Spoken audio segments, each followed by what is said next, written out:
Hey, how's it going? White is out here, and I'm watching Alfred Hitchcock's Psycho for Mother's Day, since a boy's best friend is his mother. Hey, how you guys doing? It's been a while since I've done a commentary.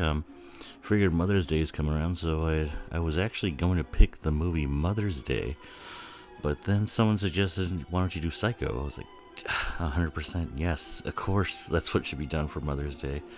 Is Psycho. It's it's always played. Well, it was used to be. It was played on Sci-Fi back in the day. Sci-Fi Channel. They played this movie, the whole series, all day and for Mother's Day, and it's always been something that I kind of connected with Mother's Day. You get to watch Psycho. This is a very awesome movie. It's like really good. There might be parts where I don't like really even like say anything because there's some really good scenes in here, and I might even towards the my mic towards the TV so you can hear some of this scenes because it's really great dialogue. It's amazing what this movie accomplished, and also the score. Oh my God, it's so like in your face. It's so just gets your heart pumping. Like, this is a really good score by Bernard Herrmann, of course. And yeah, there's his name right there. And he is a great composer. Has done really good movies. I think he did North by Northwest, and he also did Taxi Driver and a bunch of other movies. But score is absolutely fantastic here. This opening shot is really cool too. Very I guess trying to be ahead of its time. I guess he originally intended for this to be one whole shot used with the helicopter where they go all across all these buildings and into this one window, and then inside the window we get to see the scene. The god-awful remake of this movie actually did that, and that was the only thing that they surpassed Hitchcock. It was getting that shot, only because they had the technology to do it. And I like Gus Van Sant, but goddamn, that movie was shit. I rewatched it, I think like 10 years ago. I was like, you know what? Maybe I missed something in this, and nope, didn't miss anything. It stinks. And there's Janet Leigh, in their little slip and bra, looking really attractive. And he's got 1950s Family Guy, out of shape, in shape guy body. At least he's got that. How you guys doing? Oh, one second. That's good. That's good stuff. Drinking some whiskey, of course, and a beer and some water as well, just for the hell of it,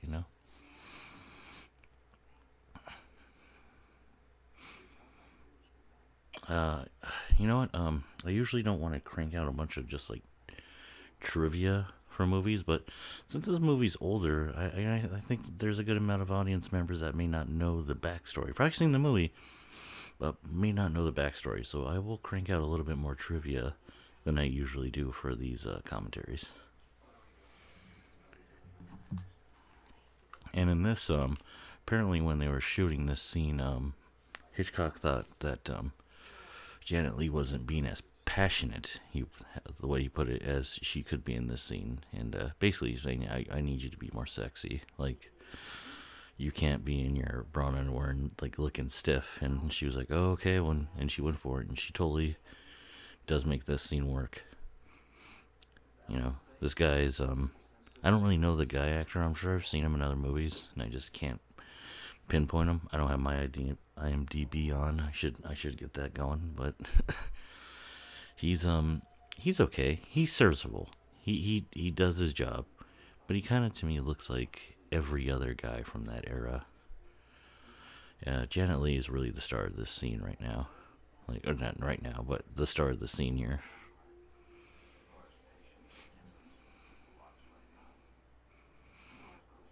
And for being 19, I think 62, this is very risque, the dialogue. She's talking about, oh, you can come and meet my family, meet my mom, meet my sister, or see my mom's picture and, meet my sister.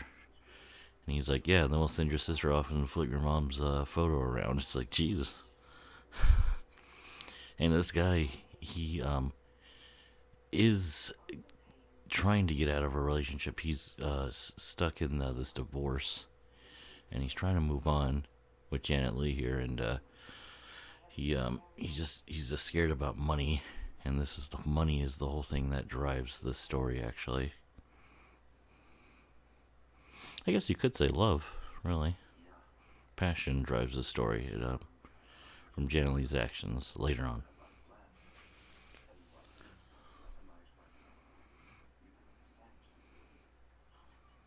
I'll lick the stamps. Wow, that's hot. That's a hot line. That's a hot line. When I send my wife the alimony, you can lick the stamps. And she's like, I'll lick the stamps. It's like, damn. Like, send that whore your money. I got you. How could you even see what I mean? He kind of sounds like every guy in those movies back then. I guess they didn't really give a shit about the guys back then, really. And there's Mr. Hitchcock in his cameo. You want to do it early so it wouldn't ruin the flow of the movie. Mr. Larry, she was on lunch hour doing that? Wow, that's pretty cool.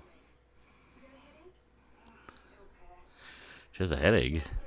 Oh, I guess probably from all the, you know, motioning of being up and down.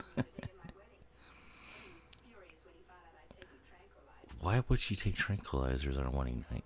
That's something that always kind of puzzled me. Is that she was doing it so she wouldn't have sex with her husband, or she would be numb to it? I don't know. It's very weird. I like this guy that comes in, this Arizona oil man.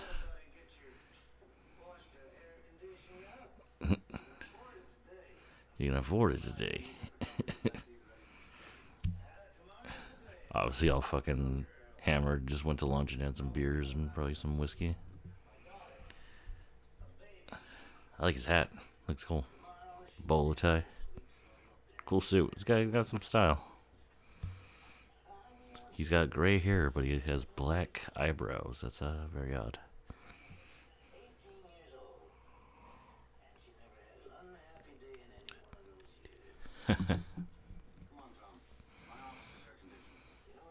My office is air conditioned. What an asshole. Bite off. Not inordinately. I like that. Well, Norman will say that later. Oh, I'm giving shit away. Sorry.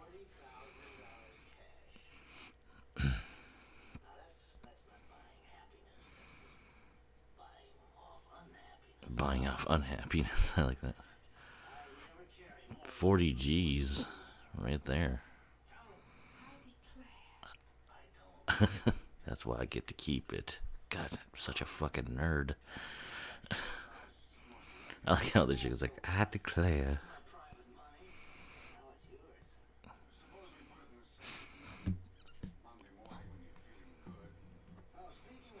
Good. Oh, it's totally outed him drinking on the job. Totally. That's good. I like how she's just kind of like, yeah, sure, whatever. I am dying of thirst. What an asshole.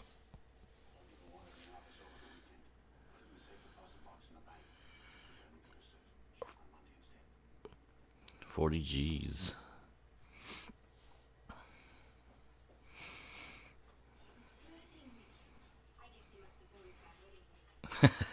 I like that. He must have noticed my wedding ring. Yeah, I'm sure that's it.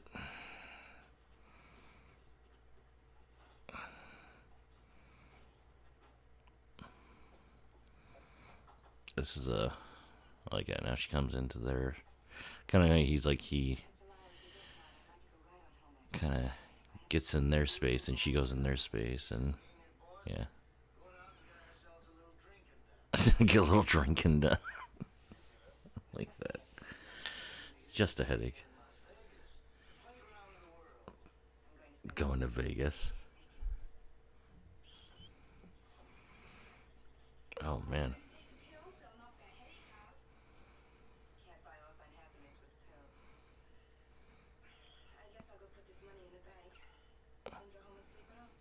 And go home and sleep it off.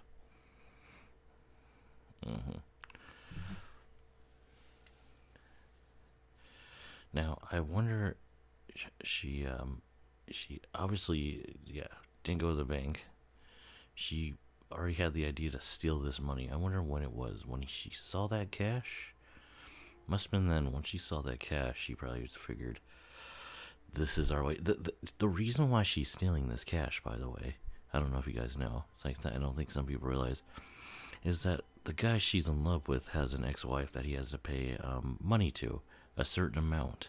She's gonna steal this so they can give it to her, so he can be free and they can have their own future. Isn't that fucking insane? Like she's really doing all this for this guy. Like really. Um, what I always kind of liked is maybe the guy wasn't like straight as an arrow. Maybe he's got another girl on the side or something like that. You know, it just, and it's kind of an excuse, and that would be, I think, a layer of like, oh, that's, isn't, she's like doing some crazy shit that's gonna lead to the end of her life because of that. But that's my own little thing. That's, you know, bullshit. I'm sure the guy really loves her and everything.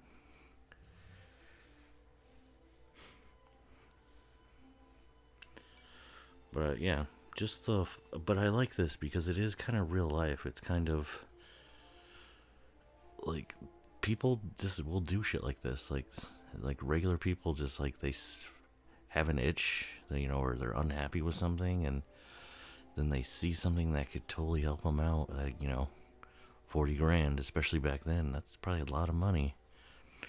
That's probably like at least got to be a couple $100,000 for today, you know. I mean, yeah, she just, yeah. I like how she's imagining what they're saying.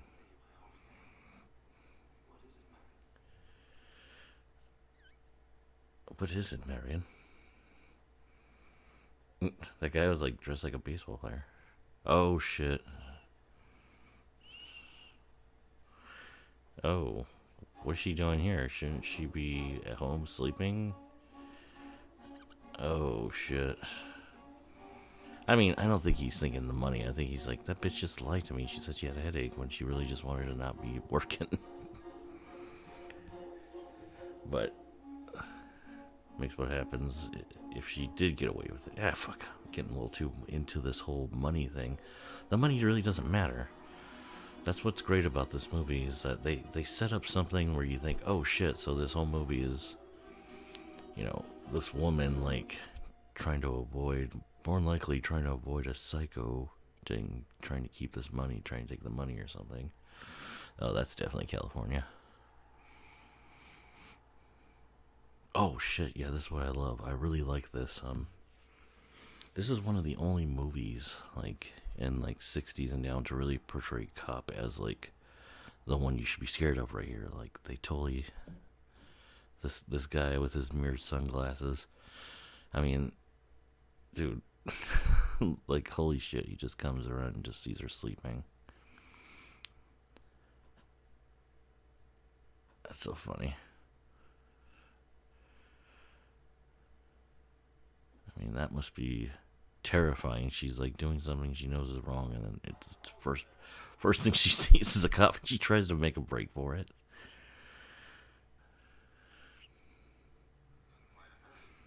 He's got his aviators on. I mean, they got the look down. It's like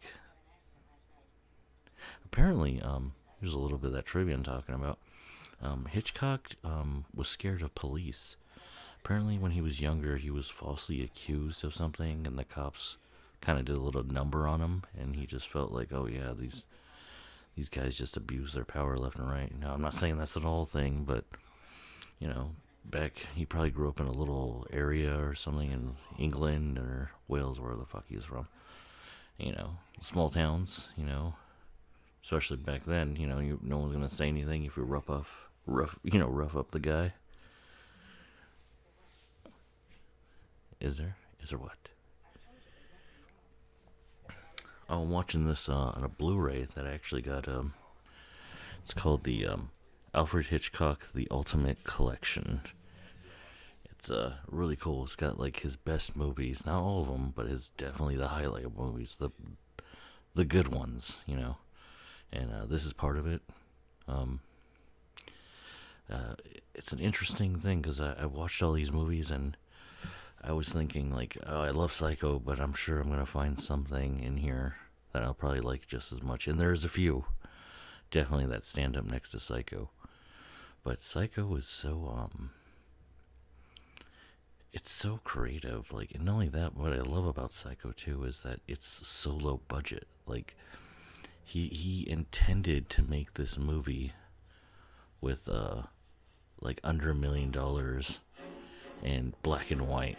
Like, apparently, he was he kind of like became obsessed with the AIP movies. That's the American International Picture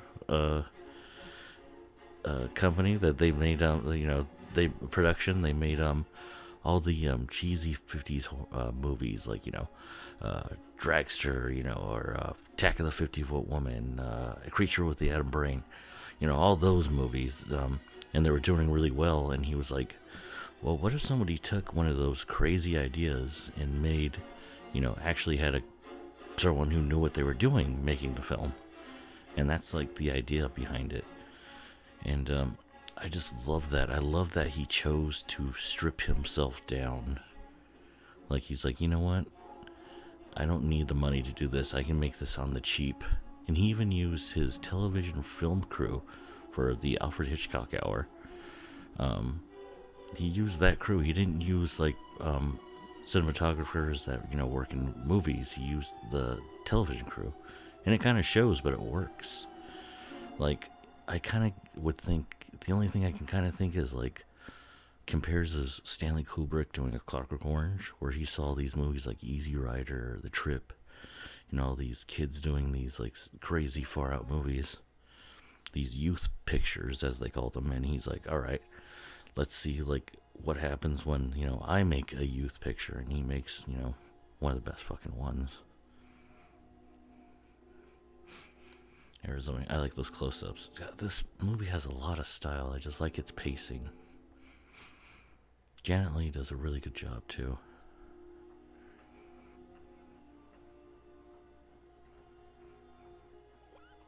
She just I like how she just decides to get a new car. She just pays cash. Los Angeles Tribute. She's like, he's like, there's that same woman I saw. You know, she's buying a car. And I like how this cop knows something is up, but it's just like a symbol of the times. He's like, well, I don't see you're doing anything wrong, and it is America. You are allowed to do this, so it's just like any other person, any other time. She would be definitely being hauled in or searched, or somehow they would find that money.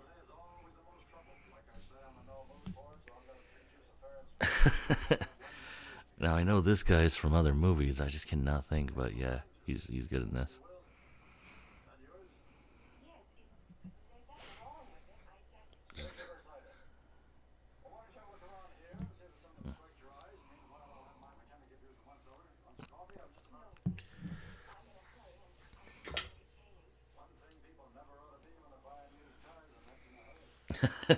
I love that. It's a used car salesman. That's like, well, you want to be careful. You want to make sure you got the right car, miss. I only say that's funny because I just bought a movie called Used Cars on Blu-ray, Shout Factory Select Edition, and very funny. And these guys just con the shit out of people trying to sell cars. One of the great movies, great comedies of all time. Kurt Russell, highly recommend it. But let's get back to Psycho.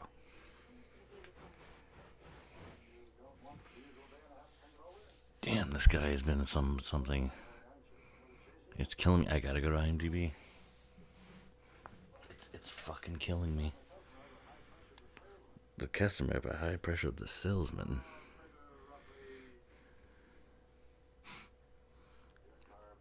all those cars in there are fucking classics. Man, look at those. Like, I got a Bel Air, we got some Chevys. Oh my god. Oh my god. I mean, I appreciate new cars and all the technology and all the work that goes into them, but the styles, man, there's some about old cars that just that have a look. They have a style to them. Very distinct. But unfortunately, today's cars don't really have that. But, what do I know? I'm sure.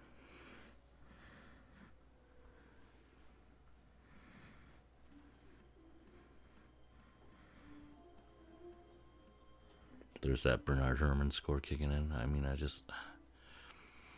and I love how she's in the bathroom. She's all freaking out. The guys are probably peeping on her through a hole. A little psycho used cars connection. Peepholes in the bathroom of the women's bathroom. Well, a peephole at least, not in bathrooms.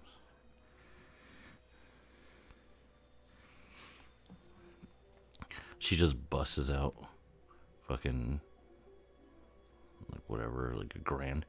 God damn, man. She's getting some badass cars for just fucking $1,000 or whatever.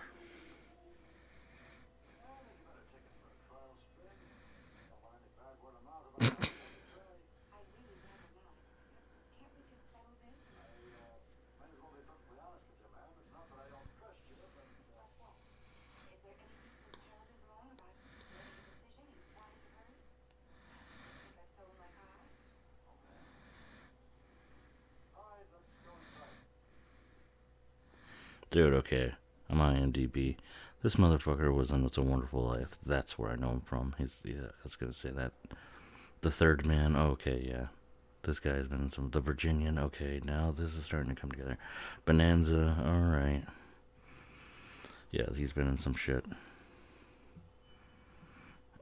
Lots of early work. So that's where I knew the car salesman from. Oh, there's the cop again. Cop harassing a white woman happens all the time. When it's usually the other way around.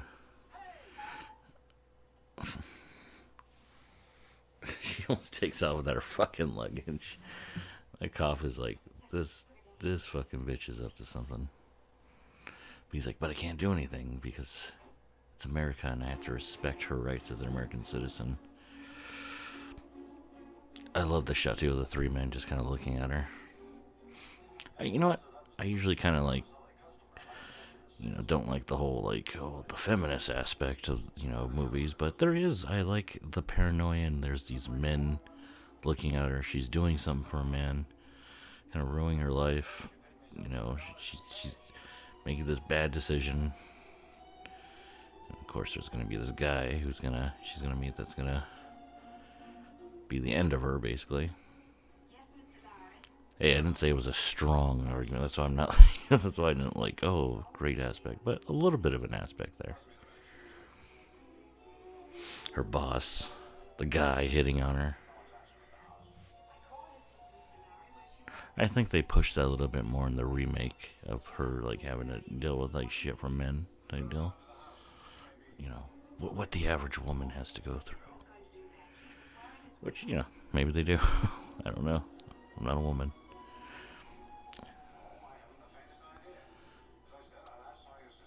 Like the light on her. There's anybody who was born in my era and up doesn't seem to like these films. Oh, a few. The film fans do, but your average moviegoer probably would be like, this was boring, this was stupid, it's filmed weird, it looks fake. And I don't think they understand there's a style here, and they don't see the style because they're too used to polished movies of today, and they can't break away.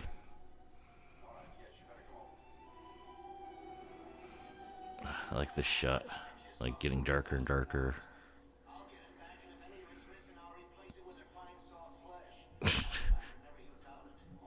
She does smile right there thinking about that guy, that oil guy, being upset about having his money stolen.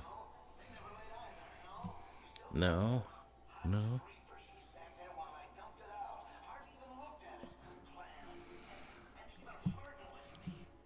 Flirting with me. She did. See, I think she's right there in her own mind. She's like planning. She planned this. She didn't even look at it because she was trying to pretend she didn't care about the money. She just was more interested in me.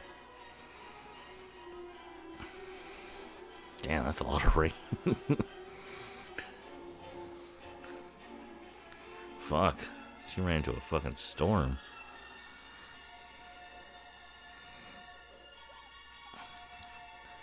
It's like, alright, now it's time to maybe slow it down. Find somewhere to get off. You know, maybe have a peanut butter and jelly with the crust cut off and some milk.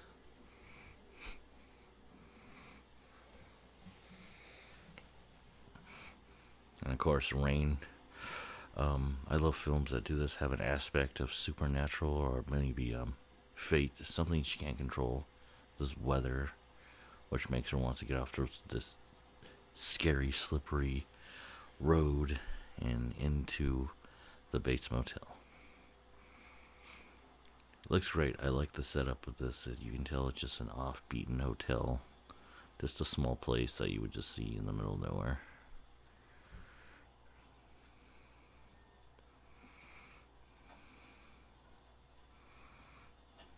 She gets yeah. Man, goddamn, this Blu-ray looks fantastic.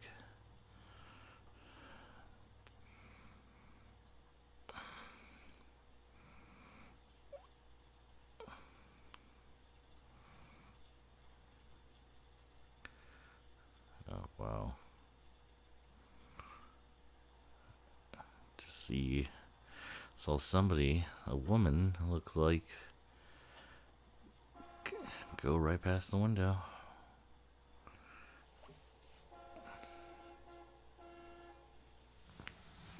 He's all running out. He's like, oh shit, a customer.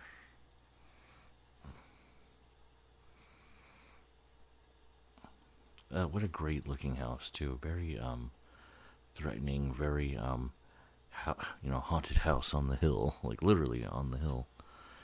Like really good.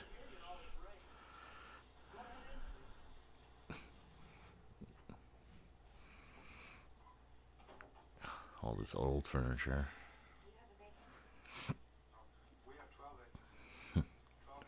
12 vacancies.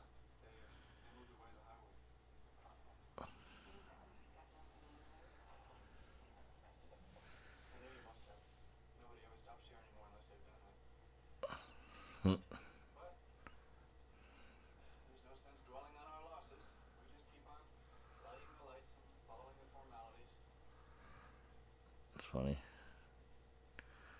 Took away the highway. What a circumstance too. To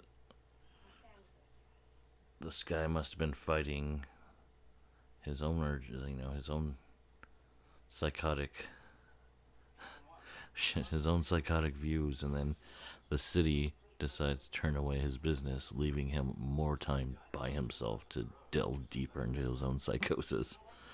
So this movie has a lot going for it that I don't think people do think about. I mean, that's pretty goddamn smart.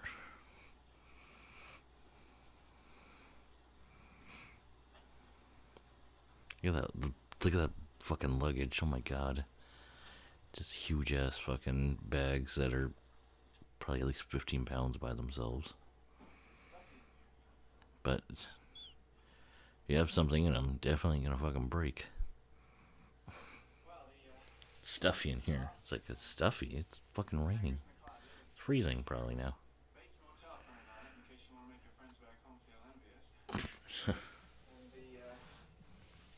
That would be cool. Well, over there. He's all nervous.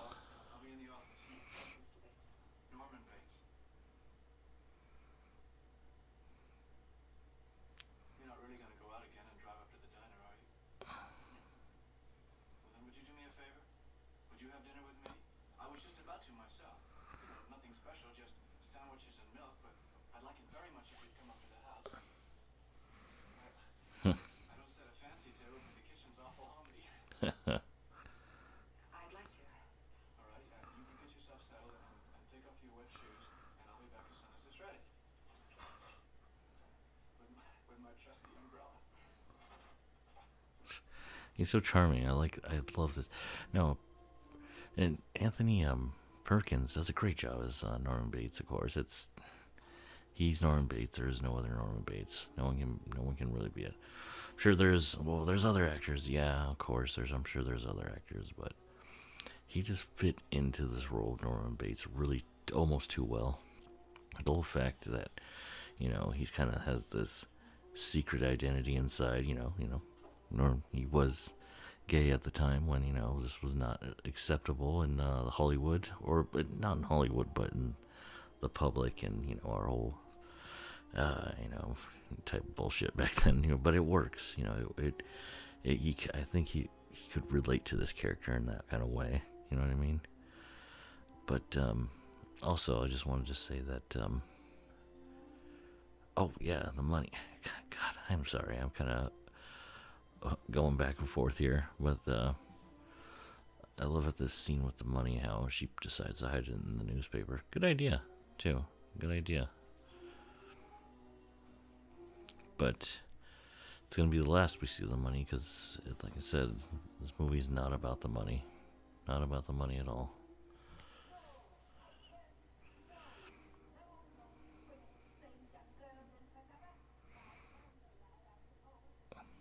Like how, yeah, she can hear the voice and everything. And the actress who does the voice for Norman's mother in this movie ends up doing pretty much the rest of them. I think even up to the remake. So she did all the anytime Norman's mother needed a voice, they went to her. I forgot her name, but oh, that's what I wanted to mention was in the book, the original book, Norman Bates is not a young, charming man who's like, torn with what he's doing. He's like, he's a psycho. I wouldn't even say he's a psycho. He's more of like a sadist. He's like a sick fuck. Like, he is like crazy, but he enjoys what he does. Like, there's sympathy with Norman because we know like what happened with his past, and his mother, really messed him up. And him being alone just kept going, and it just kept getting worse for him. But yeah, I like how they changed that, because if not, I don't think anyone would have cared about a guy who was not only that, but he was like exact opposite. He was like fat, had pimples. He was like awkward with women. He was mean. It's like no one wants to. That was such a good change to make it a sympathetic character.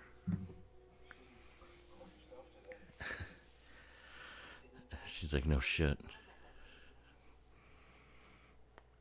Oh.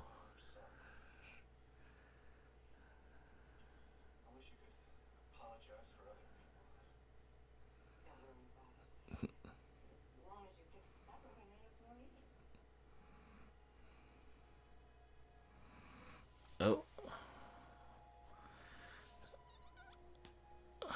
Oh.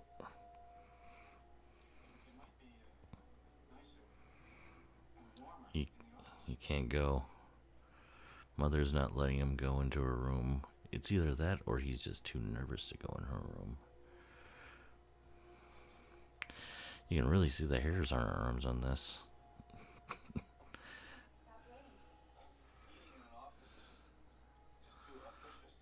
Officious. I like another thing that Norman uses some pretty big words because he does nothing but read. So another good thing, another thing that they happen to throw in there.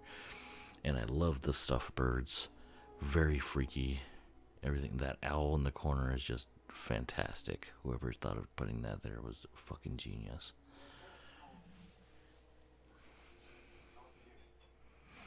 Stuffed birds. Norman is based off of real life serial killer. Um, you would probably know him as Ed Gein. I mean Ed Gein, but I'm pretty sure it's actually Ed Gein. Ed Gein, because the name is, I believe, like German or something like that. And it's like, it's not Frankenstein, it's Frankenstein. Ed Gein. So yeah. Anyway, a little nerd out moment there. But I love the reference to him stuffing and making these things. It's very much a reference to Ed, Ed Gein, and how he took body parts and shit like that, made furniture out of them. Subtle, but it's definitely a nod.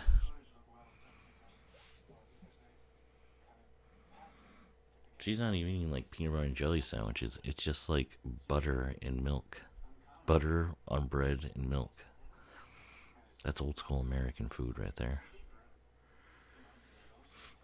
Oh, you know what? I'm gonna point the microphone a little bit to hers because this fucking scene is just so damn good. It's one of the best scenes in the whole movie. I mean, the shower scene, which is coming up, is awesome, but I think this scene is a perfect lead into it. It's so good. It's one of the best dialogue scenes like ever written and shot. Here, 1 minute. And the cabins and grounds and do little errands for my mother. The one she allows I might be capable of doing. Would you go out with friends? Well, a boy's best friend is his mother. You've never had an empty moment in your entire life, have you? Only my share. Where are you going? I didn't mean to pry. I'm looking for a private island. What are you running away from? Why do you ask that? People never run away from anything. The rain didn't last long, did it? You know what I think? I think that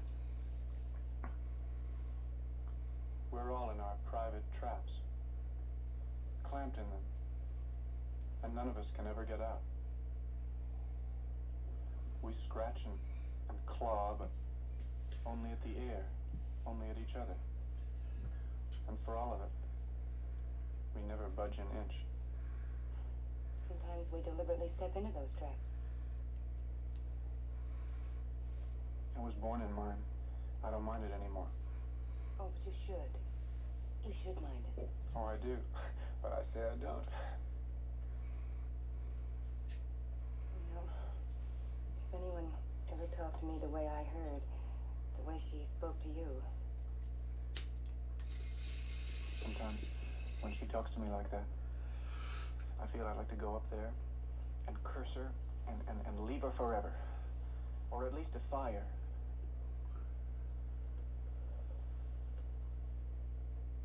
But I know I can't. She's ill. She sounded strong. No, I mean, ill. She had to raise me all by herself after my father died. I was only 5, and it must have been quite a strain for her. She didn't have to go to work or anything like that. He left her a little money. Anyway, a few years ago, Mother met this man, and he talked her into building this motel. He could have talked her into anything.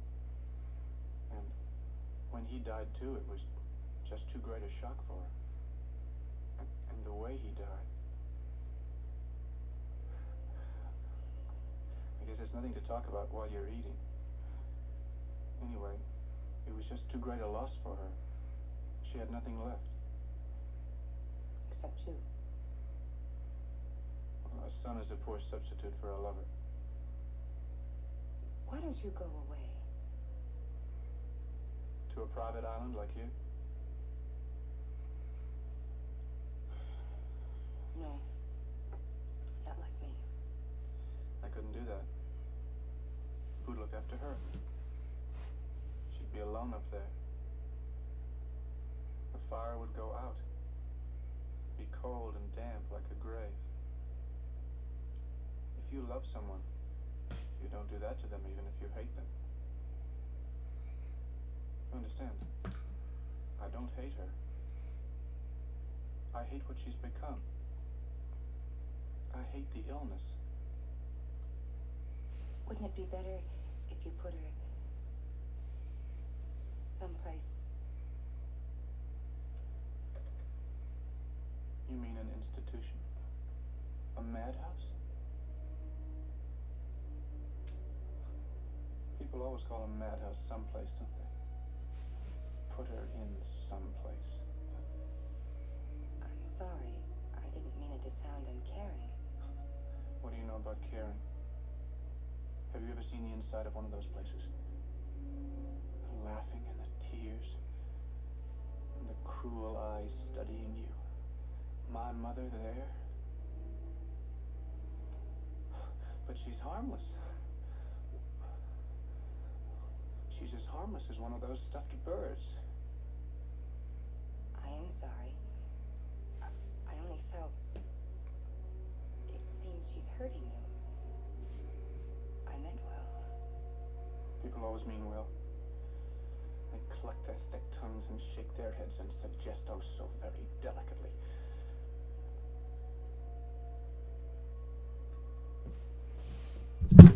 Oh man, what some fucking awesome dialogue. See what I mean? Holy shit, like how it went from such a nice conversation into kind of talking almost a Marion situation. She's like, no, we set ourselves up in those traps and we get what we deserve. And he's like, no, I've accepted mine and this is what it is and everything. And it gets her start thinking about this other person. She's trying to help Norman, you know, and realize it. And then out of nowhere, when she mentions mother, fucking Norman snaps. And he's just like, he's like, have you seen the inside of a mental institution? Obviously Norman has. So, like, that's what little hints, like, Hitchcock is giving everybody. I mean, it's just amazing. Like, this scene is, to me, watching it more and more,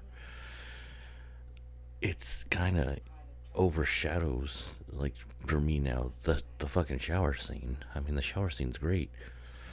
Great editing, great music and everything, but this is all dialogue and it's fucking genius, and it's just giving you so much of the story without blatant you telling you.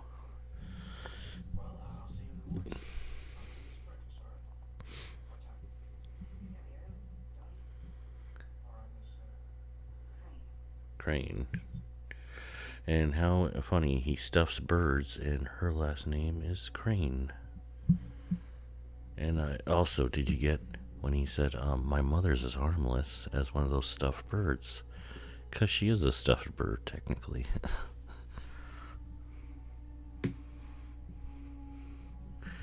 Marion Samuels, he knows she's got something to hide. Now, I wonder if that right there inspired... Okay, not only that, but we could think of it this way. He just had this conversation with her.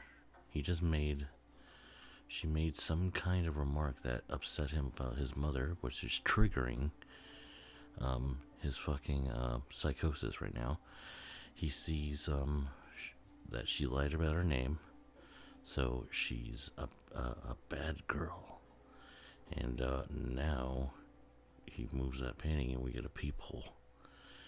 And Norman is looking at Marion. He's getting all worked up. Mother is getting worked up. Obviously, this is a man who would love nothing more than have the company, the pleasure of having the company of a woman. But to him, mother will not let him do that. That's his own self. His own self, of course. People hate Norman's mother. It's like Norman's mother really never did anything. Like, she might have abused him, but you know what? That's not entirely known. It's not. I mean, she might have been verbally abusive, but you know, we don't know. Part 4 does make a case that she was pretty fucked up towards him. That she had mental illness. It was a pass down, which I like. But I just like the fact that he's just he's crazy. We're just seeing all this shit come together. Look, now he's going home. He was going to go upstairs to Mother's room.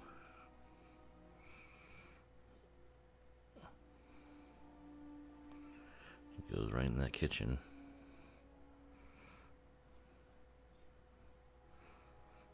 Look how then those always are. Look at that shot. That was a beautiful shot.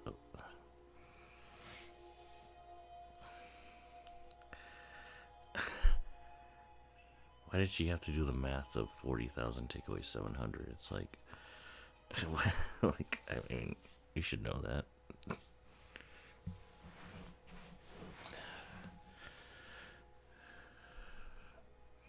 And I like that too. She wrote something that if someone saw numbers, money like that, with that could lead to something. But she instead, for some reason, decides to flush it down the toilet. That reason being the screenwriter who adapted this from the book wanted to see a toilet for some reason flush, and I guess Alfred Hitchcock obliged him, and that's how he worked it in there. And here we come with the iconic shower scene. That shot right there with the that was specially rigged shower head to miss the camera. Looks really good. You can't even tell.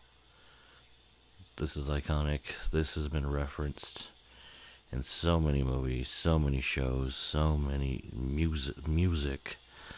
I mean, it's insane. And the reason why is because it's absolutely terrifying, and here we go. It's coming right now. Oh my god.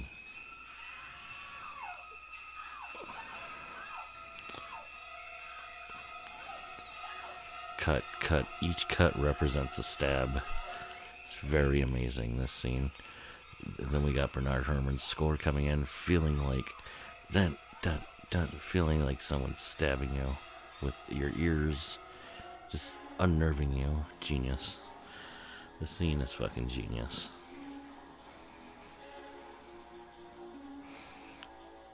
It's hard to relate to growing up, seeing all the violent movies that I've seen, but this was like a game changer for back in the day. This scared the shit out of people. Like, people literally like left the movie after this scene. Like, they didn't even understand like the twist. They didn't like get what happened. They were like that freaked out by this scene. And here comes one of the best dead body scenes of all time, like by an actor just playing dead. She does a fucking amazing job here. I love this shot of the drain going, her life is down the tubes. And this shot is just fantastic. I mean, that glossy, no life look in the eye. What an amazing job by the actress. I mean, fucking, I know people love Jamie Lee Curtis, but I think Janet Leigh deserves a lot more, like, respect. Like, her eye twitches right there. That's kind of, it's forgivable. It's forgivable. That's got to be tough to do. But still, amazing look. It works. And then we show the money. The money has nothing to do with this. She was not murdered for the money. And then we find out why she was murdered. Going outside to the house. Oh, God. The blood. God, oh, man.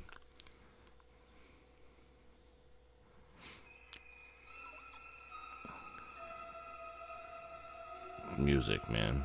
This fucking music is just fantastic. Apparently Bernard Herrmann said that he wanted to make the music black and white, like the movie. He wanted very much to fit a black and white movie. And there was definitely color films at this time, of course, for like 20, 30 years by this time, probably. But yeah, he said, make it a black and white score.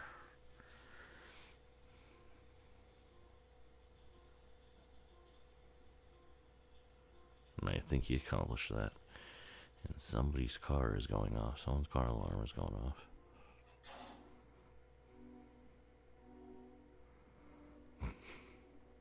I mean, in the movie, I meant outside where I am.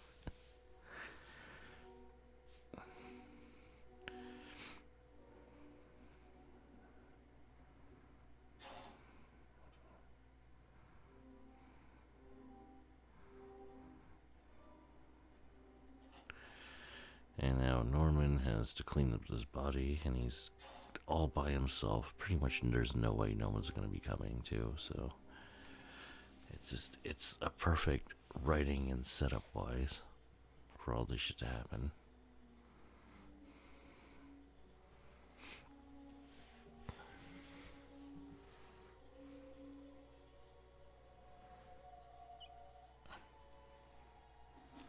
The music, oh my god, man. It's one of those cases where the music just helps out so much. It's insane.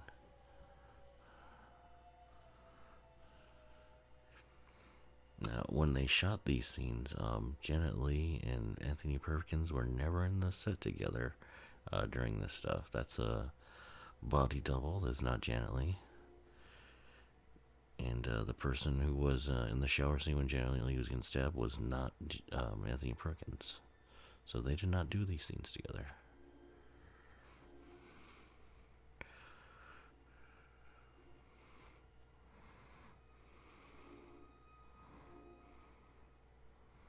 And I think that somehow adds, like, your sense of, like, oh, Mother's killed Marion. It wasn't Norman, it was Mother. Because they're not actually in the scene together.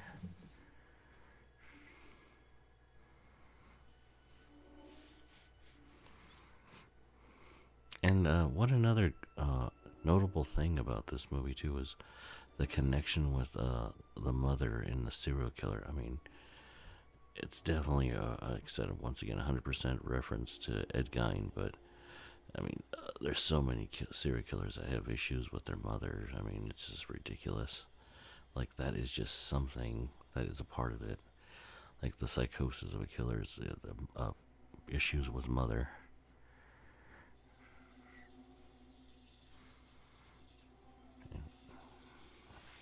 So Norman definitely does fit with the real life serial killers that we have seen, you know.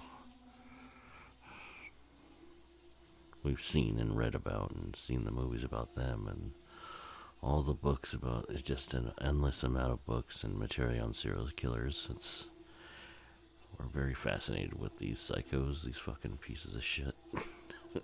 That's what they are. They don't deserve any accolades.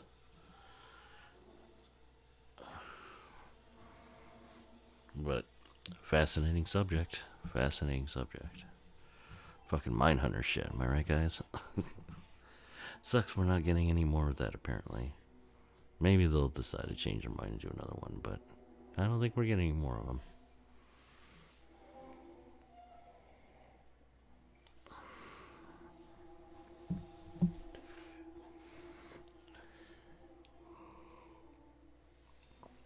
I kind of didn't realize how long the scene is of him cleaning up. It's like he's actually cleaning up this fucking murder scene.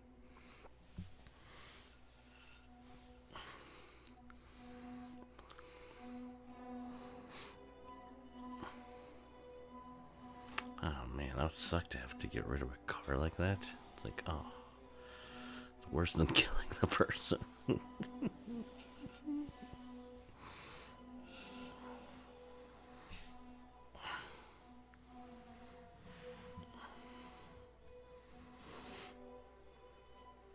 Any car buffs out there, tell me what kind of a car she has. It's a Ford. Ford what?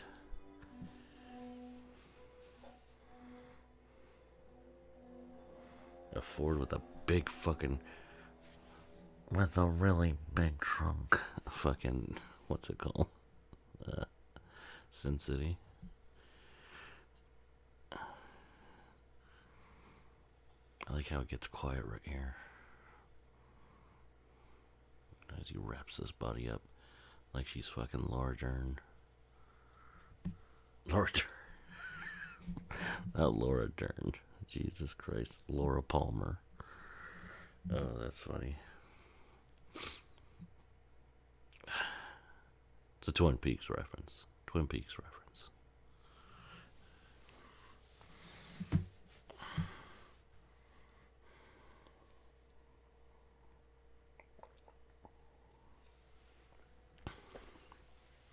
I love the use of the quiet and then boom, right back to the music. I love that paranoia.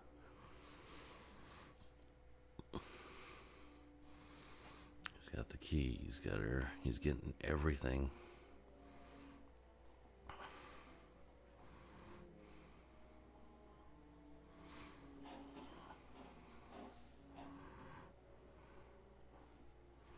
Now, another thing is, he's getting everything, and here we go. He's like, oh shit, he's gonna find the money. Like, that's what we're like, oh shit, when is he gonna find it? Oh no, he's getting closer to it.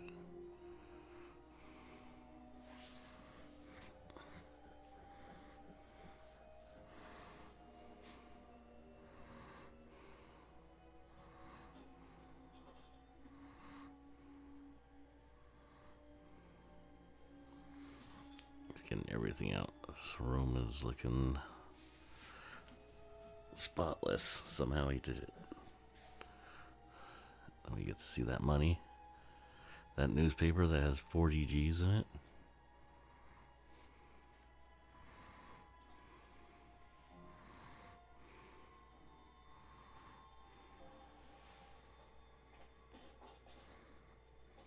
Oh shit. I love the car going by.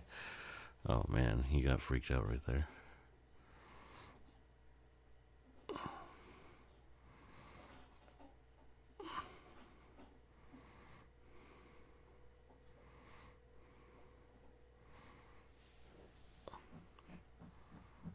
Sorry, like I said, I wasn't going to be saying that much because it's hard to do commentaries for good movies because you just want to watch the movie. Oh shit. He sees the newspaper and he just picks it up and he doesn't feel anything and he throws it in the back of the fucking trunk and doesn't matter. That 40 grand gone. Now, what would... I always thought it'd be interesting what would happen if he noticed the 40 G's. He definitely would have kept it. He would have had to kept it. But would that kind of let him be able to change his situation, like what he was complaining about, because he doesn't have money, he's got to work at this hotel? Or would he just use that money to just be more comfortable and be able to continue on to do this hotel and maybe keep being the psycho?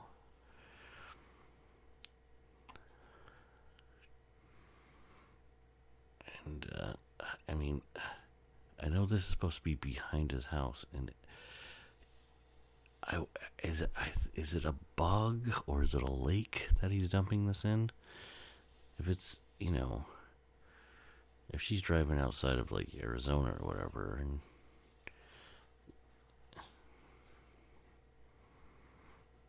like it's got to be like a bog or just like a mass of water. I mean, maybe it's a creek, but I don't think so. It's a big fucking creek.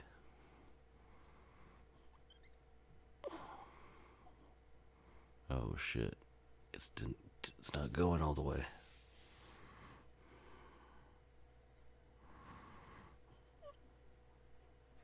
Oh, there we go. You got freaked out for a minute. I love that little smile right there of that mother coming out.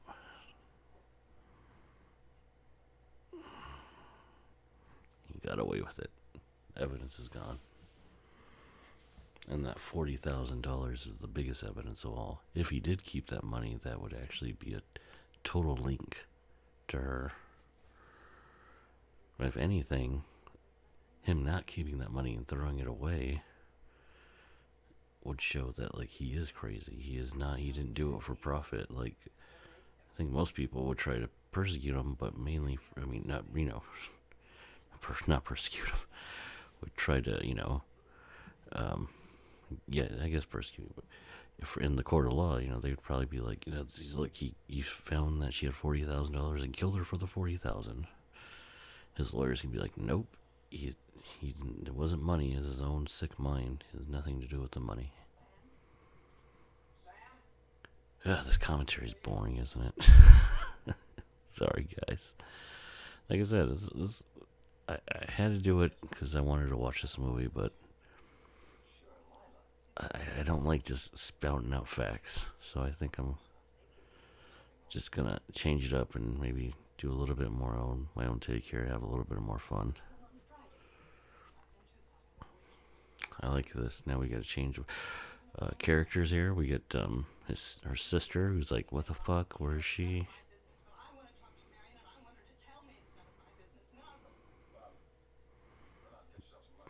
Bub,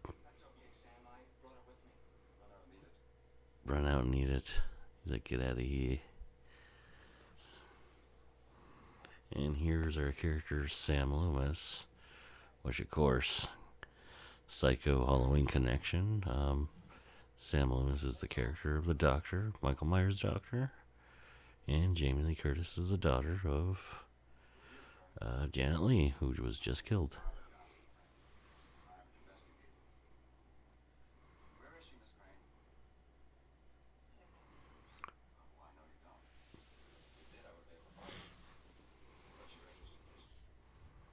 This guy's a good actor too. He's like I think he's like New York play, like Broadway performer.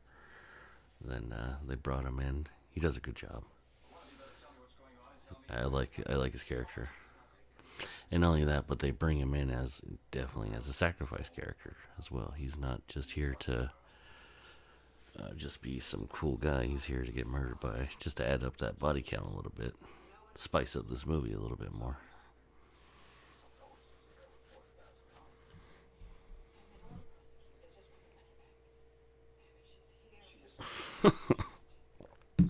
She stole $40,000, and they're like, "We don't want to. We're not going to prosecute. We just want the money." No, I think you're going to get prosecuted. Prosecuted, not persecuted. You fucking idiot. Talking to myself.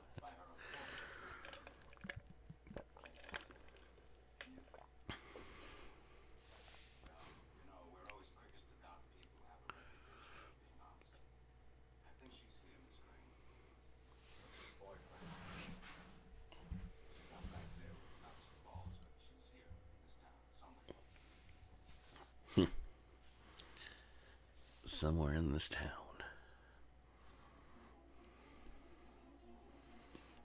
And now he's looking. There's that music.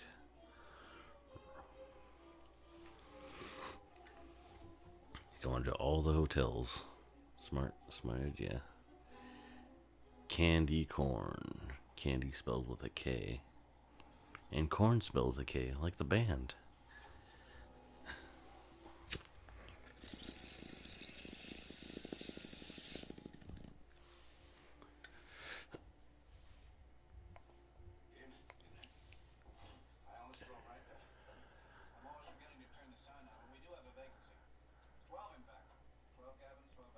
Tall cabins, well, it's like this line.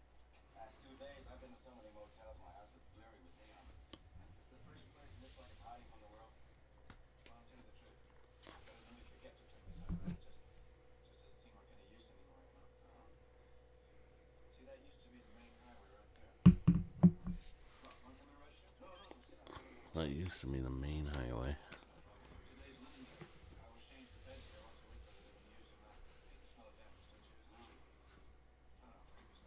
Like, I hate the smell of dampness, don't you? I don't know. I just hate the smell.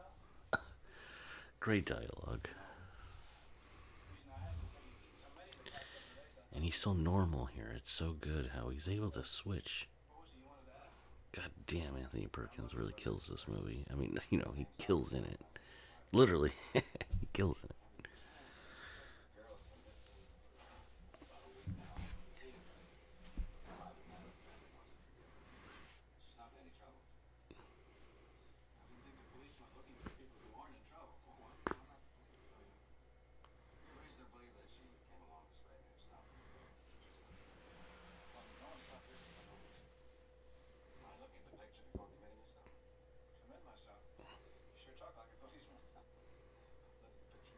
Look at the picture. Just look at the picture.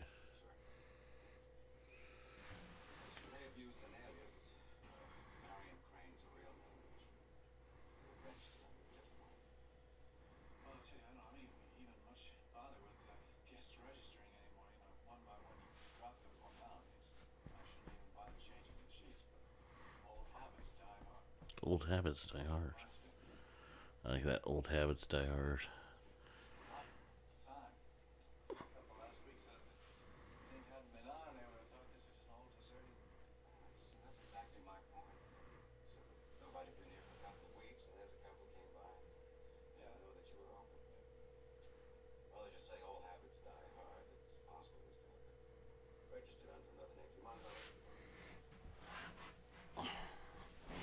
Just screws him over.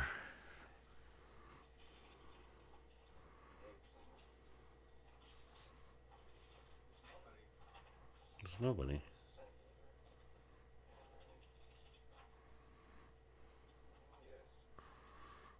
I like the shot where he's turning his neck to look at it.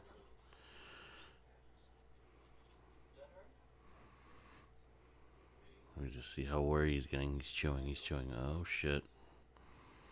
Yep.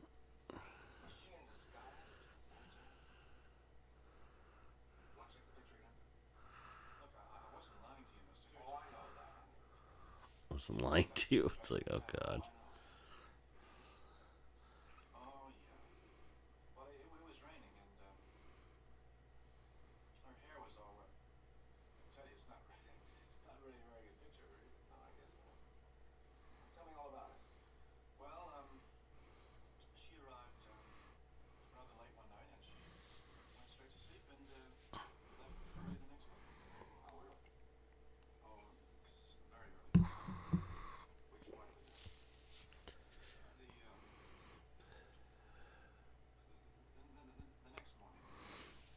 Oh, he's stuttering. I love how right there now the stuttering. How real is that? You know what I mean? With confessions. If you guys ever watch like the first 48 or something like that, like it's like that's a giveaway. People start like they're just so nervous they're giving themselves away, or they know something. How smart is that? You just didn't see that in movies like this back then. Like this, like at all back then.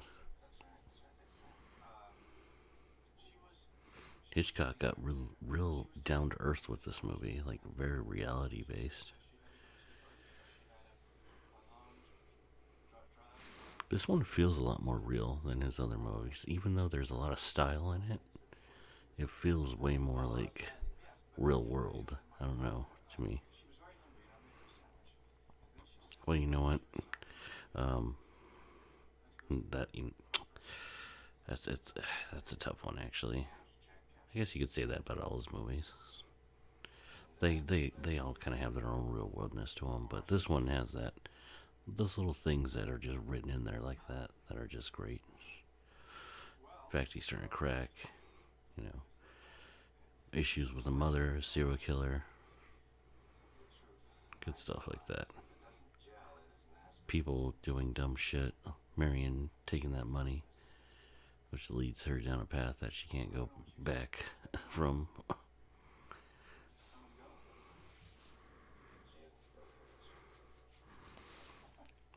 That's another thing about this movie. These scenes are actually going along longer than I remember, but they're still very entertaining. Hard to talk through them actually.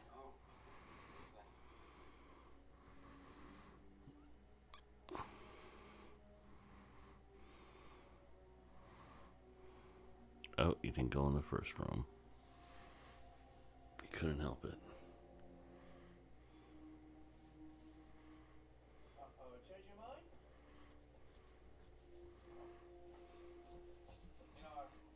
I think I must have one of those faces you just can't help believing. Is anyone at home? No. There's somebody sitting up in the window. No, there isn't. Oh, sure. Take a look. Oh, then that must be my mother. Oh shit.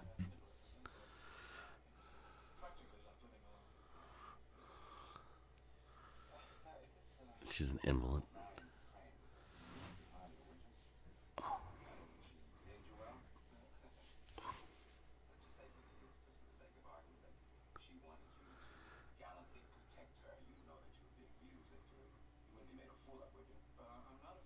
I'm not a fool.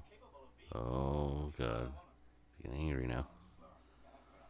I'm not slurring your manhood. She didn't fool my mother. Oh man, he just gave it away. She didn't fool my mother. He must like secretly just hate women. Maybe it does stem from abuse from the mother, which makes sense. That's usually what happens with serial killers. They have abusive mothers, and they end up kind of hating women for it. Their whole view on women is distorted from it. Once again, another real world like aspect of this movie. He's not just a psycho just to be a psycho. Kind of like in the book, he's just a psycho. He's just a guy who's crazy, but this one gives, I think, a more reason. Good shot, really good shot with that.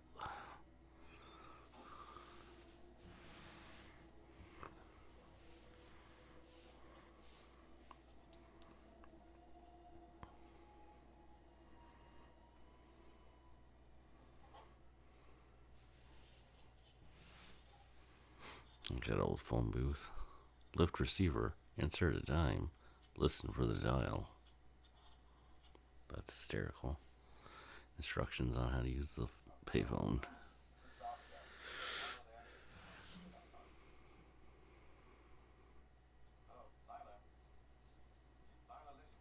10 cents for a call. Drop in the dime, as they say.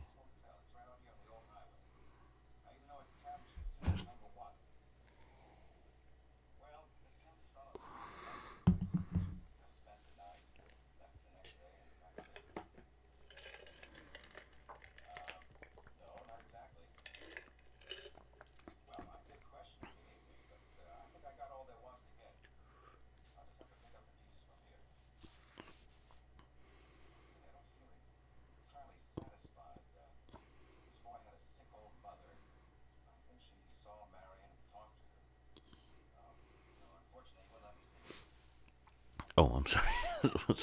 Like I said, I'm sorry. You cut up in some of these movies. You're like, oh shit. You know what it is too? Is this Blu-ray that I have? It looks fucking amazing. This movie looks so good. Very far cry from the VHS I used to have. Oh shit, man. I actually had a collector's edition on VHS. I think it was the 40th anniversary. Yeah, 40th anniversary edition of it, and it was awesome. It was really cool. Oh, you know what? No, I think it was more like a 30-year. Jesus, I'm that old. It's a 30-year edition, yeah, because it was no, it was 35. That was it, because it was like, no, that came out in like 97, 90, 96. I got that. Well, I didn't get it. My dad got it. My mom and dad got it. Classic movie. They loved it. And it was updated for the time. It was the best looking VHS like you'd have. And I remember watching that the first night and being very intrigued, because they were like, oh yeah, it's a good movie. I mean, you might find it hokey. They were kind of even like downplaying, like, yeah, you might find it hokey. Which, the attitude back then is, yeah, this is a little hokey. This is a little, like, it's a little too 19, it's too, hey, how's it going there, Which it really isn't. I don't know why it got that, like, stereotype. I guess it's just because an old movie, like Hitchcock, they don't really cuss it or anything, but, he wasn't allowed to do that, so it's just what it is.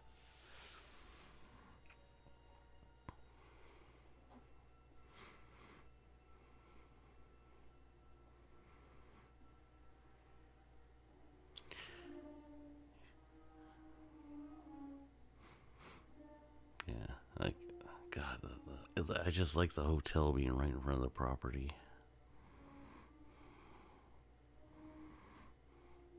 And you got the house that's just like sitting back there, all sinister like.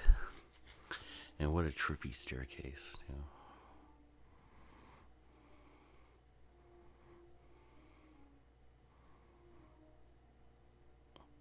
mean, it's a hell of a job for that lot, for that Universal backlot, because that's what it is. It's a set, Universal. Apparently Hitchcock hated working on actual locations. I love locations, but I can see why he would have hated it, because, you gotta do the audio over. Basically, you have to have the actors say the audio again, and it's gotta match with their lips. And you gotta, because, there's, real world noise you can't control. So you're basically, doing the scene again, but with just audio. So I can see why he probably the soundstage, because you can just, record where all in one take, we're done, next scene,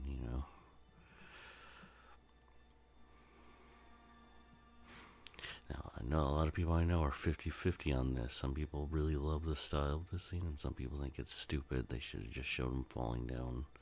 I personally think it's awesome.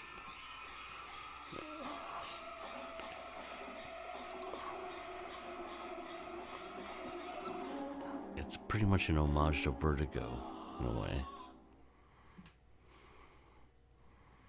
When the guy falls from the he falls, he lets go, and he's like, it's cool. I'm sorry, not Vertigo, Saboteur. Vertigo, it is a Vertigo reference as well, actually,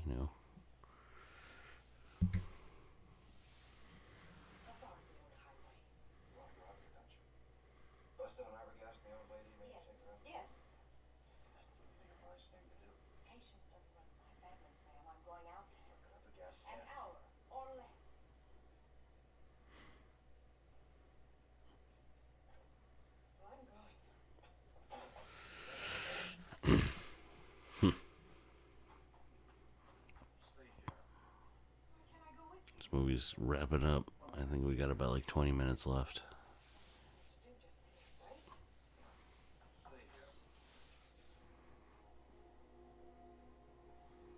Like the rakes behind her. He's like, I gotta go get my Walkman. That stupid fucking 98 version.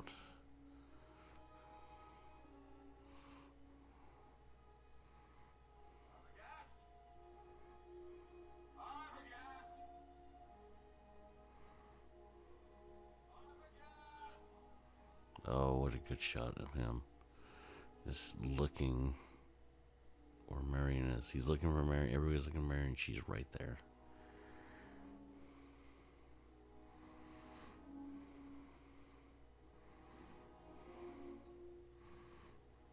And so is Arbogast. He's in there too.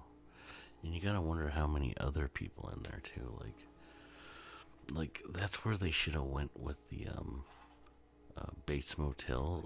How many other people that have been there that he's just fucking offed? I know they wanted to do more of a other thing, but it's just, you know what?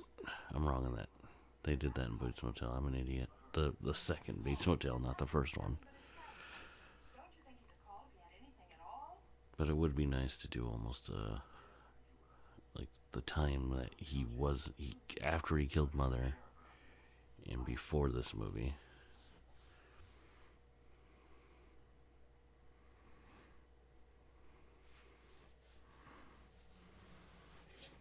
I like this guy. He's like some old actor.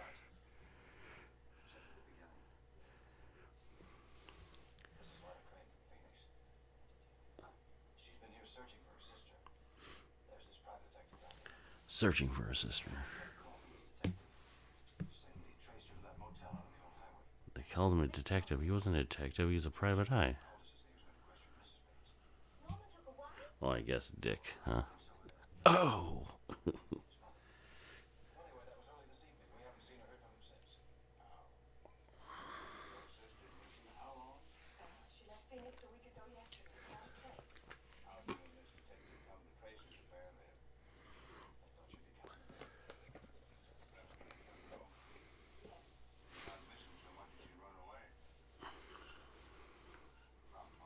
From what? She stole $40,000.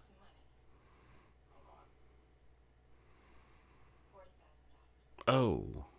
Police haven't been able to utter them concerned about. I figured they would give the money back. I could avoid involving them in this.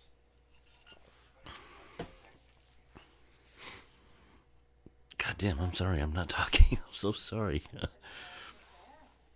This is it's a challenge. It's a challenge I decided to take, and I'm fucking failing it right now, guys. I'm sorry. This movie is just so good. You know what? I'm gonna let you listen to some audio right now. Because this is another underrated scene as well. If I seem overanxious, it's just that I'm sure there's something wrong out there, and I have to know what. Well, I think there's something wrong too, miss. But not the same thing. I think what's wrong is your private detective. I think he got himself a hot lead as to where your sister was going. Probably from Norman Bates. And called you to keep you still while he took off after her and the money. No, he said he was dissatisfied, and he was going back there. Why don't you call Norman and let him say just what happened? At this hour. Well, he was out when I was there just a while ago. If he's back, he probably isn't even in bed yet. He wasn't out when you were there. He just wasn't answering the door in the dead of night like some people do. This fellow lives like a hermit. You must remember that bad business out there about 10 years ago. Please, call him.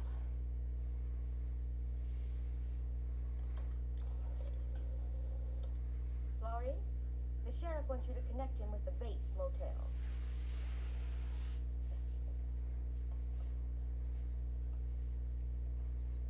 Norman? Sheriff Chambers. Yeah. I've been just fine, thanks. Listen, we got worries here. Have you had a fella stop by there tonight? Well, this one wouldn't be a customer anyway. The private detective. Name of Arbogast. Arbogast. But, and after he left? No, that's okay, Norman.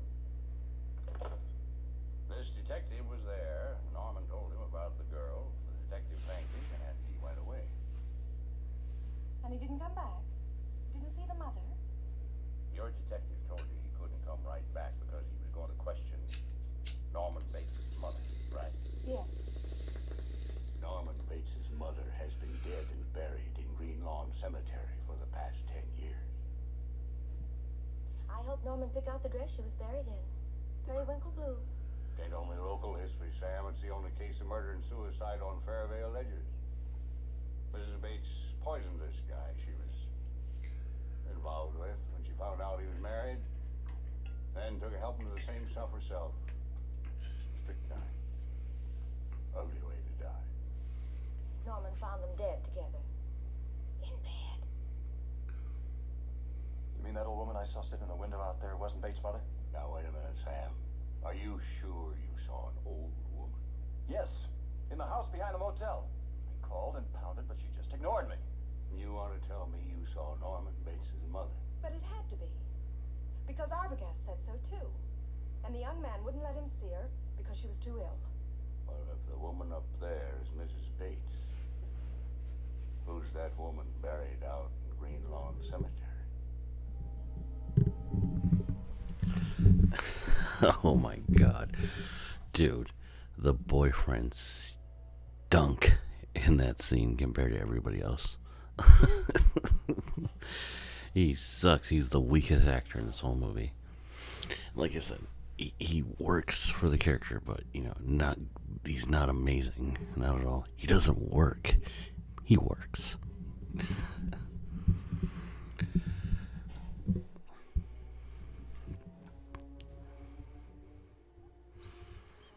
Best actor in the movie, I'm gonna have to say Norm Bates himself, fucking Anthony Perkins. Even though as much as I love Janet Leigh's performance, I was praising it the whole time. He pulls off a Psycho. He pulls off Psycho very well. You feel it. And not only that, you're sympathetic for him. Janet Leigh has a great performance on this. I love this scene. I love that. He's just talking to himself in his mother's voice. And I love this shot just coming up all the way up, changing the whole angle. a great from the bottom. Now we're looking from the top down.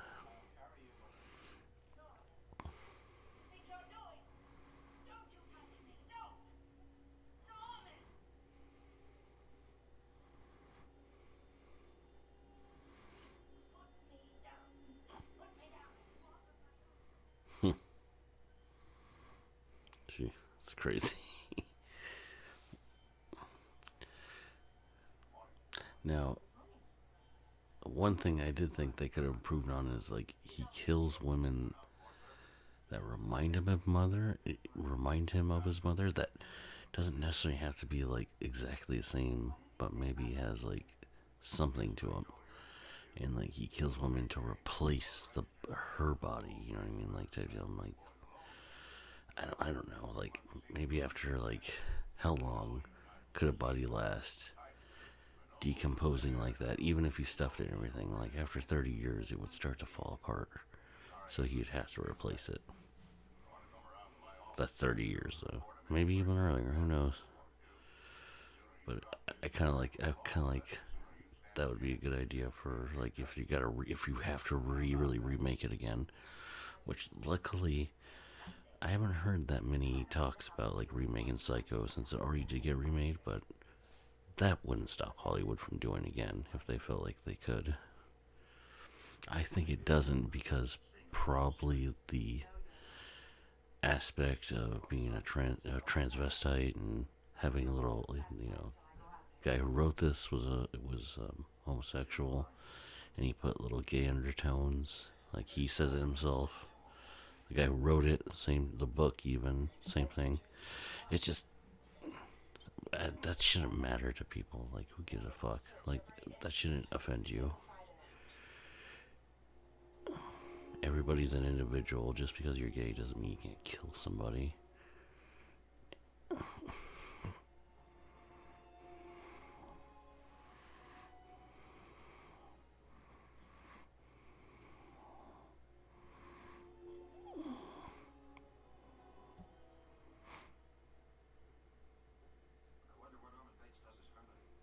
His hermiting? Where does Norman do his hermiting?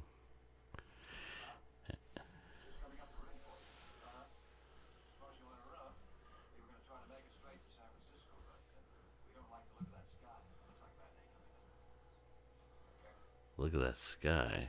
That brightly lit sky with no clouds.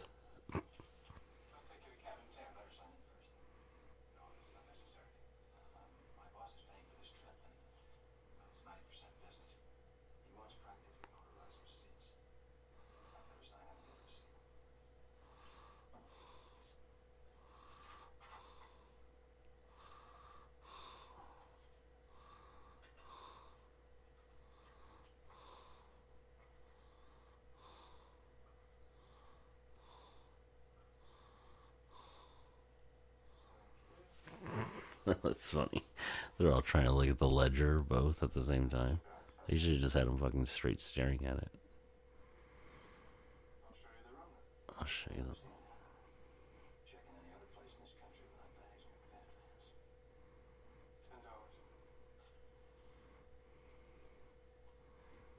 $10. That's a steal.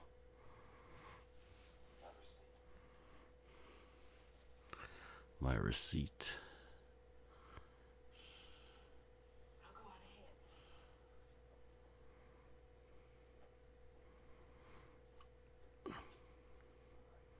Just opens the door. Would that door really be open? We'll find it. It's the one that says number 10.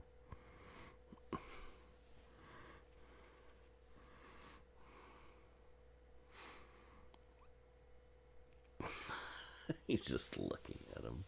He knows. He's like, oh, these fuckers are bad news.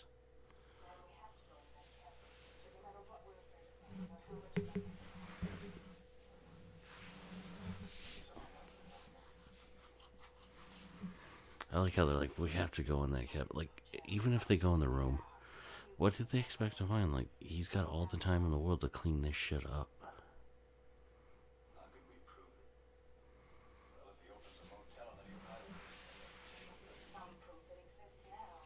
Opens the hotel room. He's got 40 G's. He lied to me, Sam. Or he felt sorry for me, and he was beginning to feel the same way about you. I could tell the last time I talked to him on the phone. He wouldn't have gone anywhere or done anything without telling us everything. And he was stopped. So I must have been myself. We're getting to the conclusion of this movie now. Now we're definitely like in the last, I want to say 10 minutes here. In 5 minutes, we're going to have one of the most chilling scenes in this film come.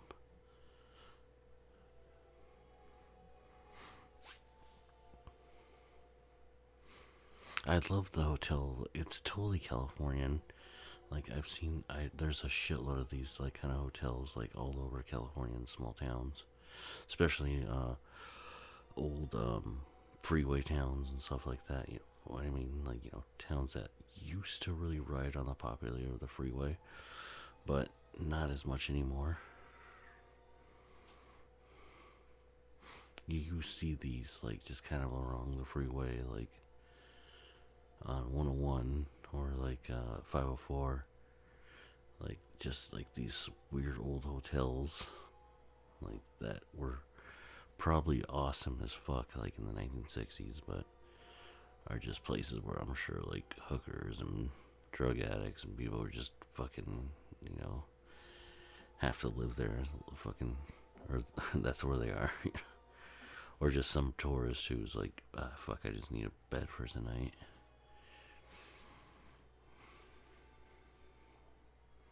It's got a bed. That's all I care about. No shower curtain. God, he sucks.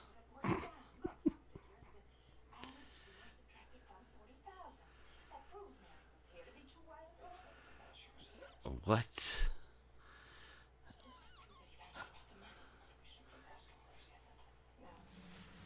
That's so funny that they thought he killed for the money. See what I mean? Like, she's killed for the money. No, she was not killed for money. She was killed for sport. She was killed for passion. This is passion over fucking finance.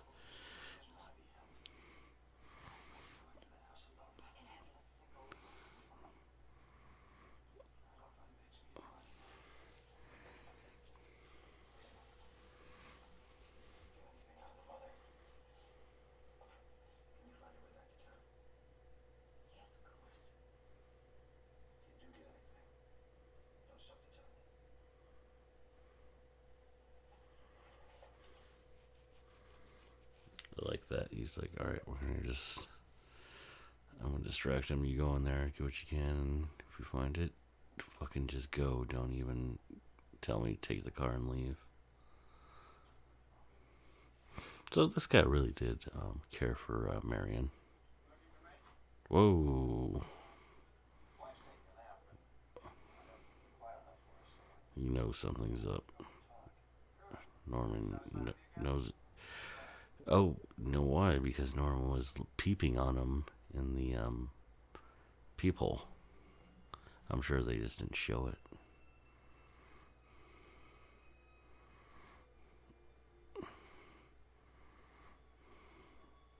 There's no way that Norman wouldn't be just totally stalking a guest, you know what I mean? Just like looking at him, see what's going on the whole time. 100%. Good shots. Good shots.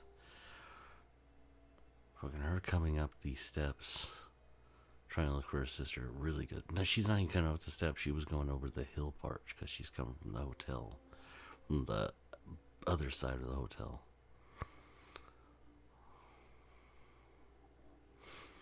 It 100% looks like California because it is California. But even though they're supposed to be maybe on like between Arizona and California. I don't know. But it's like, god damn it, that looks like a California hill if I ever seen it. Because it is, it's a fucking backlot Universal.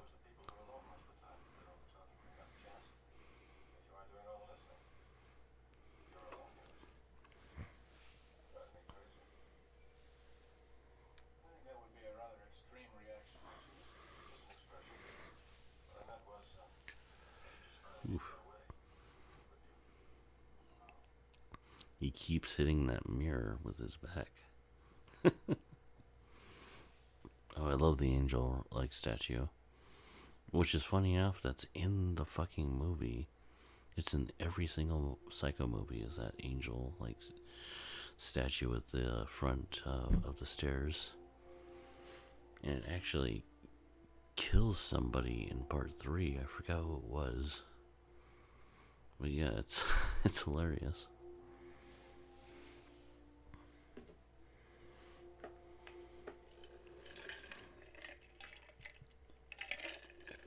Oh man. I remember watching this when I was a kid for the first time. And I was so convinced that it's just some like crazy old lady.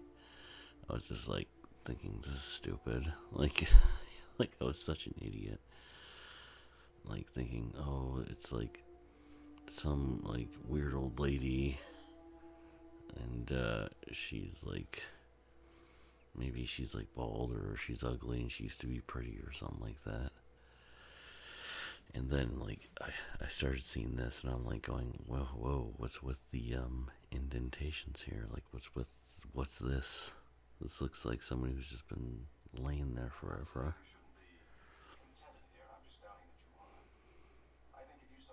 And then oh my god. When I was a kid, dude, I really didn't see the twist coming. I really did not see the twist coming. Oh man, he's defending himself now. He's just like trying to use this false story. Fucking, this movie's really smart. The movie is really smart. No, I love this scene too. Like, this never gets talked about. When Mary goes into his room, this is totally some like Freudian shit. Like he's like still a child. Like he sleeps in his child bed. He has little records. He's got toys. He's got fucking. Oh my god! Really, he's a kid. He hasn't grown out of it. He's a kid in a 23-year-old man's body.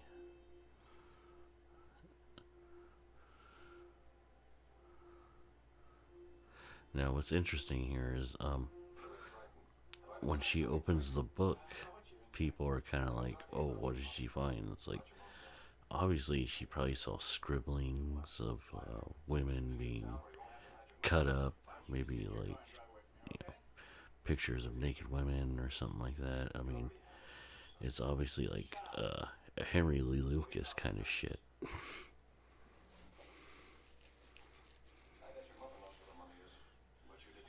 What you did to get it.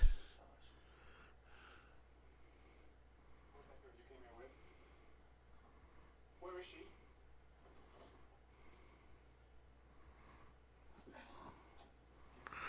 Oh, that guy sucks. He's supposed to be the badass, and Norman just fucking knocked him the fuck out. Oh, here we go. Here's one of the. Getting to the climax here. Oh, shit. Gotta love this.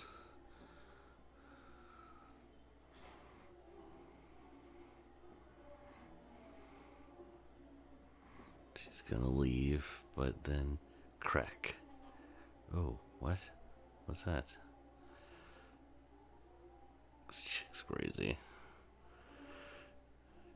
Oh, shit.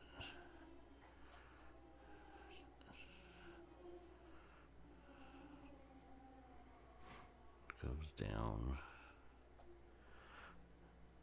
It's in the basement, and then she opens it up, and then. Oh, shit. Mrs. Bates.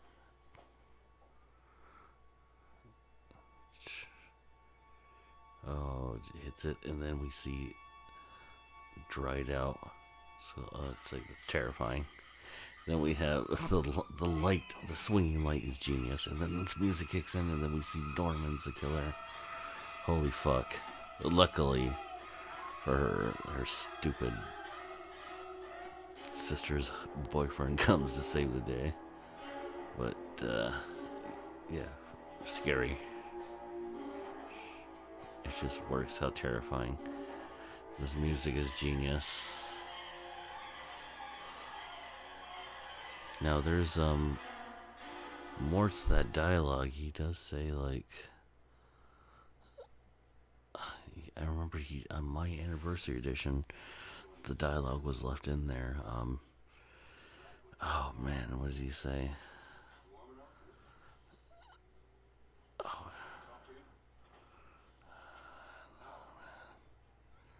I think he just goes, Norman, Norman, Norman, and he starts freaking out. Norman Bates no longer exists. This part really kills the ending for me. It's like, oh, we don't need this. But, of course, give you a little more trivia. This scene was put in for the people who didn't understand what they just saw. They were just like, what did we just see?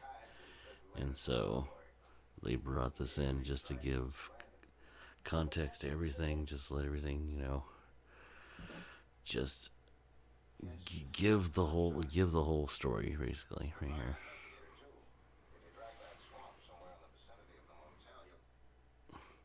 This guy does a good job. I mean, another New York Broadway actor, more than likely.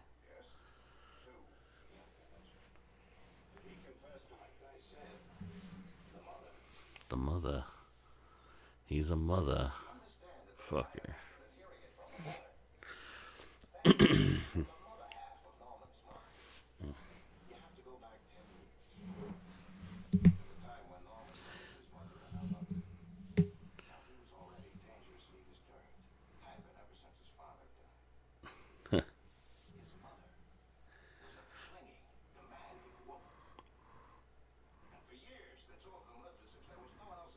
Like how this guy got all this out of Norman.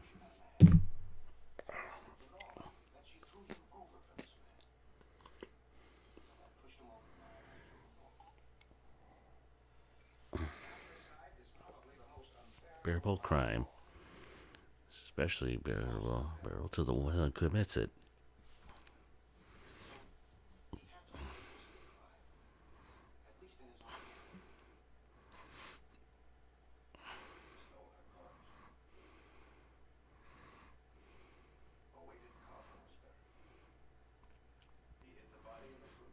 He had the body in the fruit cellar. Oh my god. I buried her. I buried her in the fruit cellar.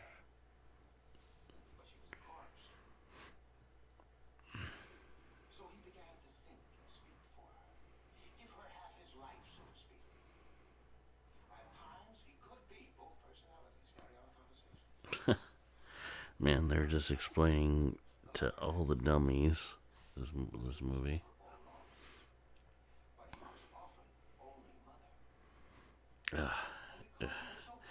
The other scenes I don't mind if they go on long, but this scene goes on way too long. This should have been like fucking 4 minutes at the most. This is just going on too long.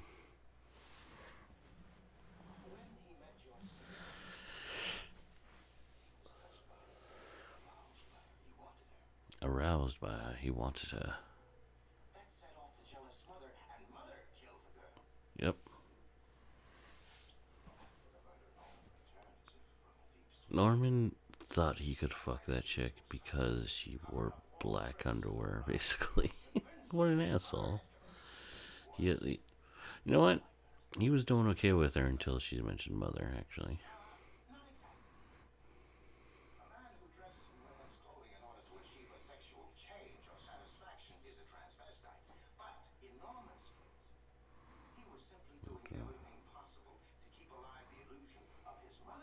Yeah, I like that. He's not really a transsexual. He's just wears women's clothes because that's what he has to do to keep anything to make mother be around.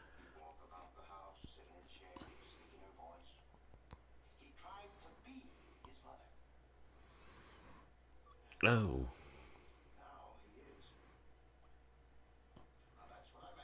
Oh, one thing about this thing that kind of renders the sequels, except the second one, the kind of renders like making sequels ridiculous, is that they had a good setup where Norman is now his mother. There's no more Norman. Norman's gone. His mother has been reborn in Norman Bates' body. Swamp. Swamp. There is no swamps in fucking. Whatever. It's a bog or some shit. Then we get this great, fucking fantastic ending right here. I like how the cops aren't being assholes to him. I mean, they're kind of disgusted by him, but they're more just like freaked out by him because he's a sick and beautiful shot right there.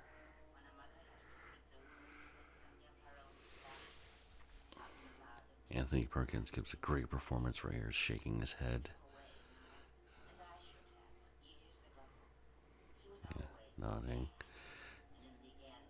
Kind of agreeing with his own mother. Like, you're right, I am bad.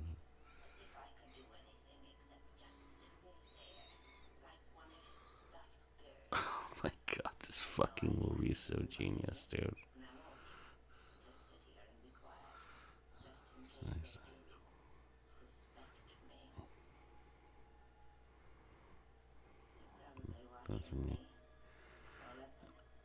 Let them watch me. I won't even harm the fly.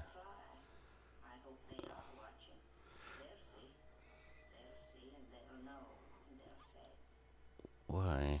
She wouldn't even harm a fly. That great smile from Marcus, and then we get the skull right on top of it. Then the car coming out. The end. Genius. Then we get those great bars that take us out. And that's the end of the movie. And I hope you guys had fun. This was a hard one to do, but like I said, it was fun. It's a Mother's Day special. The impact a mother can have on a child is amazing. Both good and bad, just shows how important mothers are, that they be good and produce good little boys and girls. But anyway, you guys have a good Mother's Day. Go thank your mothers. Give them a card, give them a kiss, flower, or present or something, or just go and hang out with them for an hour. I'm sure they'd appreciate it. That's what I'll be doing tomorrow. So, you guys have a happy Mother's Day, and you take it easy, and I'll be doing another commentary soon. Take it easy.